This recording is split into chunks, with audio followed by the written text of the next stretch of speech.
What herbs do I suggest to keep joints healthy as we age? There's two major principles that I'm working with here. One is bones and the other is blood. Bones. We want bone broths, animal bones from animals that have been pastured, who have lived their lives outdoors as animals should. We want their bones, and we want those bones in our broths. And so that primary recommendation is bone broth every single day.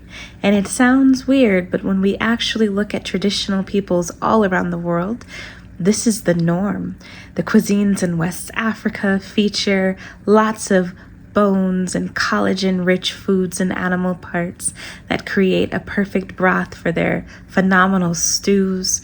We see Koreans and Taiwanese folks and Japanese folks with their ramen creating these beautiful broths that they brew for centuries and have recipes that they pass down in their families. We see so many soups coming out of Western European traditions and all around the world.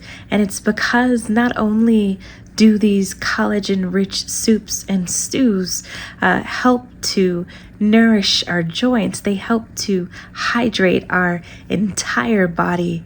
They help to deactivate anti-nutrients in grains, beans, and legumes. They help to make more complete the proteins in animal meat, right? And so folks get really concerned about meat being inflammatory, but when you cook it in the bone, the ages or advanced glycation in products that come from high heat cooking do not occur, right? So the broth as the center of the diet for any person who wants to age healthfully. There's a reason why you feed soups to old folks, right? It's not just because it's more easy to digest, which it is. But it's also because these foods that are easy to digest at our age are also easy to digest at all stages of our lives. So bones is the first thing, and then blood is the next. What we want to do is make sure that blood is always circulating in the areas by good use, right? We want to make sure that we're using our hands, that we're rotating and massaging our joints and our ankles, right? We want to make sure that we are bringing the blood through healthy, low-impact movement like walking or Tai Chi or Qigong, right? And when that blood cannot come from physical activity, then we want to bring the blood using aromatic herbs, right? Infused in oil, not essential oils.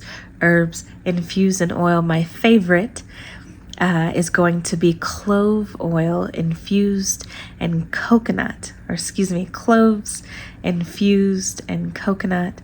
And buried underground for a year. This is a recipe that I got from Doc Willie in Costa Rica when I studied Afrobotany there. But these warming, right, these beautiful warming herbs, these will help to bring the blood when the movement is insufficient.